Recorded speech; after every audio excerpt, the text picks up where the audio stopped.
Hi, so today we're going to be looking at the reinforcement theory. The definition of the reinforcement theory is that it emphasizes that people are motivated to perform or avoid certain behaviors because of past outcomes that have resulted from those behaviors.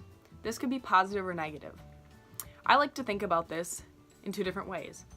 When you were a kid and you maybe did something wrong or showed up past curfew, you may have gotten grounded or something taken away, and this may have been a negative outcome for that behavior. Another way I like to look at positive outcome is when you were a kid and you may have done a chore and gotten allowance. That would have been a positive outcome.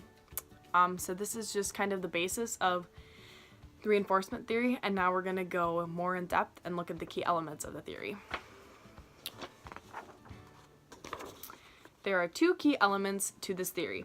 One is the positive reinforcement, and this is pleasurable outcome that results from this behavior. This could be a bonus from seeing an increase in sales or productivity, or also a rewards program for following safety rules. When looking at negative reinforcement, it is the removal of an unpleasant outcome. So this might be the elimination of a boss nagging constantly to get work done. And so if you can manage yourself better and be higher in productivity, then you don't have to have the boss watching you as much. And so when he isn't, this is seen as a negative reinforcement. I think they both provide a positive outcome in the workplace, and they both reinforce good behavior. So next, when looking at training programs, there is 3 benefits to having training. First of all, there is job-related benefits, and this could be that training will make the job easier and more efficient for an employee. There's personal benefits, which help to work with others to solve problems. So if you're experiencing a problem with your job and you can talk with others in a training, it might be a benefit to you. The next, there is the career-related benefit, and this might be the possibility of moving up in your workplace and positions or having a bonus. Now, when looking at training programs, the manager needs to know what outcomes people find most positive and negative in order to have those training programs be effective. If the trainer or the manager displays these benefits to employees, it can ensure the transfer of training, because employees want to have that positive reinforcement and get that benefit of the training. So next, this is my example of the reinforcement theory.